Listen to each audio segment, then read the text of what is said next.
Hello friends, बहुत बहुत स्वागत है एक बार फिर से आप सभी का मेरे यूट्यूब चैनल साइशिका एंटरटेनमेंट व्लॉग्स में। तो वीडियो का थंबनेल और टाइटल आप लोगों ने देख लिया होगा किस तरीके से क्लिक बैट किए जा रहे हैं आजकल वीडियोस में, और किसकी तरफ इशारे किए जा रहे हैं, टॉन्ट मारे जा रहे हैं, ताने मारे जा रहे हैं।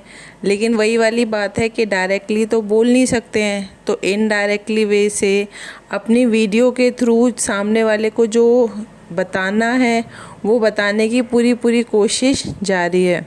तो वही सारी बातें और इन बातों के अलावा भी काफ़ी और सारी चीज़ें हैं जो मुझे आप सब लोगों के साथ शेयर करनी है। तो आप सभी लोग वीडियो में लास्ट तक बने रहें, और आप लोगों में से जो लोग भी नए हैं मेरे चैनल पर, तो चैनल को आप लोग सब्सक्राइब ज़रूर किया करो, और वीडियो को जितना ज़्यादा से ज़्यादा हो सके आप लोग लाइक और शेयर करो। पता नहीं मेरे चैनल का रीच लेवल बहुत ज़्यादा डाउन हो गया है, जिसकी वजह से लोगों तक वीडियोज़ ही नहीं पहुँच पाती हैं और व्यूज़ काफ़ी ज़्यादा कम हो गए हैं इसी वजह से। तो मैं आप सभी लोगों से यही बोलूँगी कि जिस तरीके से आप लोग पहले मेरी वीडियो को कंटिन्यूअस सुनते थे, देखते थे, ठीक उसी तरीके से आप लोग अपना प्यार बनाओ, ताकि मैं डेली आप लोगों के लिए इसी तरीके से वीडियोस बनाती रहूं। तो अब वीडियो को स्टार्ट करते हैं। जैसा कि आप लोगों को पता है कि प्रीतो की जो ननद है, यानी कि नन्नू की जो बहन है, उसने भी अपना नया व्लॉगिंग चैनल स्टार्ट कर दिया है।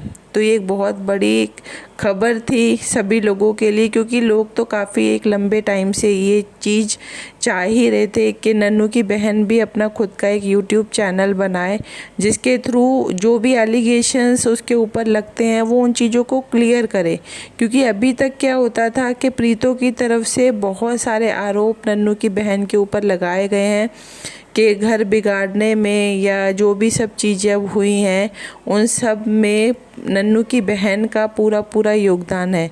लेकिन हमेशा से क्या रहा था कि उन सब चीज़ों को नन्नू को क्लियर करना पड़ता था। नन्नू को अपने चैनल पर आकर वो सारी चीज़ों को लोगों के सामने रखना पड़ता था, बताना पड़ता था कि एक्चुअल में हकीकत बात है क्या।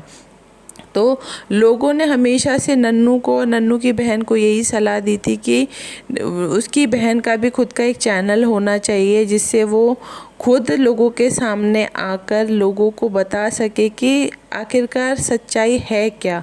क्योंकि लोग इतने ज़्यादा कंफ्यूज हो जाते थे, लोगों को लगता था कहीं ऐसा तो नहीं है सच में ही नन्नू की बहन की गलती है। क्योंकि कई बार क्या होता है, अगर हम सही हैं और अगर हम शांत हैं तो लोगों को ऐसा लगने लगता है कि हो सकता है कि ये गलत है, तो लोग उस चीज़ को गलत समझने लगते हैं। तो वही सारी चीज़ें अभी तक नन्नू की बहन के साथ भी हुई थी। लेकिन फाइनली नन्नू की बहन ने डिसीजन लिया, अपना खुद का व्लॉगिंग चैनल अब स्टार्ट कर दिया है, जिसके थ्रू अब उसके व्लॉग्स आने लगे हैं। लेकिन आप लोग भी ये बात को अच्छे से समझ सकते हो कि उसके चैनल बनाने से कितने जो दूसरे लोग हैं, यानी कि प्रीतो की बड़ी बहन, प्रीतो का भाई, इन सब लोगों को बहुत ज़्यादा प्रॉब्लम हुई है। क्योंकि प्रॉब्लम तो होनी थी, क्योंकि अभी तक क्या था, इन लोगों के लिए कोई कॉम्पिटिटर नहीं था, सिर्फ नन्नू था। नन्नू को तो ये लोग मिलकर बेवकूफ़ बनाने का काम वैसे ही शुरुआत से करते ही आए हैं, और पूरी पूरी इनकी कोशिशें भी यही थी कि किसी भी तरीके से ये नन्नू का भी चैनल बंद करवा दें।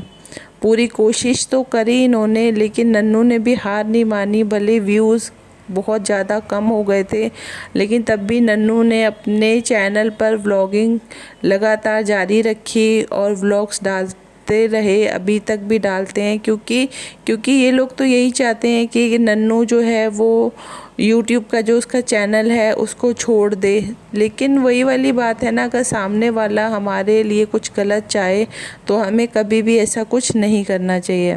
तो ठीक उसी तरीके से प्रीतो ने को जो इस बात की जलन हुई थी कि उसकी नंद ने खुद का यूट्यूब चैनल बना लिया है, तो इसकी जो कहते हैं ना इनसिक्योरिटी या कहते हैं जेलेसी, साफ तौर पर हम लोगों को प्रीतो के व्लॉग में नज़र आ गई है। अब प्रीतो का लेटेस्ट व्लॉग आया, व्लॉग में प्रीतो हम लोगों को कहती नज़र आई है कि अब मुझे पता चल गया कि इसी की वजह से ये सारी चीज़ें जो अभी तक हुई हैं वो सारी इसी की वजह से हुई हैं। अब वो इसी की किसकी तरफ इशारा किया जा रहा था, समझने वाले जो हैं वो बहुत ही अच्छे से इस बात को समझ चुके हैं कि इशारा किसकी तरफ किया जा रहा था। इशारा नन्नू की बहन की तरफ ही था, क्योंकि बताया यही जा रहा था कि अब मुझे पता चल गया है जो सब चीज़ें हुई थी वो इसी की वजह से हुई थी। बट इशारा किसी और की तरफ करके प्रीतों ने बात को तुरंत से घुमा दिया। अब प्रीतों ने बात को किस तरीके से घुमाया वो भी मैं आप लोगों को बताती हूँ कि प्रीतों ने बोला बाद में अपने वीडियो में कि रागी की जो रोटी प्रीतों के घर पर बनती है वो प्रीतों को बिल्कुल भी सूट नहीं करती है, उसकी वजह से प्रीतों को एलर्जी हो जाती है। तो प्रीतों ने जल्दी से इस बात को इसलिए घुमाया क्योंकि जिसको जो ताना मारना था वो तो प्रीतों ने मार दिया, अब ताना मारने के बाद बात को संभालना भी ज़रूरी था, तो इसने इस तरीके से बात को संभाल दिया। तो अब आप लोग देख सकते हो कि मतलब इन लोगों का दिमाग कितना ज़्यादा शातिर है और कितना ज़्यादा तेज़ है। मतलब ये लोग चाहते हैं कि हम ही अपनी लाइफ में नई नई चीज़ें अचीव करें। अगर कोई दूसरा कोई अच्छी चीज़ करने की कोशिश करता है तो इन लोगों को वो चीज़ें बिल्कुल भी 1% भी पसंद नहीं आती हैं। वो चीज़ें हम लोगों को साफ तौर पर दिख भी रही हैं, क्योंकि जिस तरीके से जो प्रीतों के मुंह से काफ़ी सारी बातें जाने और अनजाने में निकल ही जाती है और बाद में फिर वो सोचती है कि उसने ये बात क्यों बोली। तो वही चीज़ हुई है अभी फिर से प्रीतों के साथ कि प्रीतों ने ये चीज़ बोल तो दी है, लेकिन वो इस बात को फिर बाद में समझ भी गई थी कि लोग समझ जाएंगे कि ये इशारा किसकी तरफ किया जा रहा था। तो वही चीज़ हुई भी है और प्रीतों ने लगातार जो शुरू से ही जो इन लोगों की लड़ाई झगड़े हुए हैं उसके लिए हमेशा से ही अपनी नंद को ब्लेम किया है, कभी भी अपनी खुद की गलती नहीं मानी, हमेशा से उसी को के ऊपर आरोप लगाए हैं।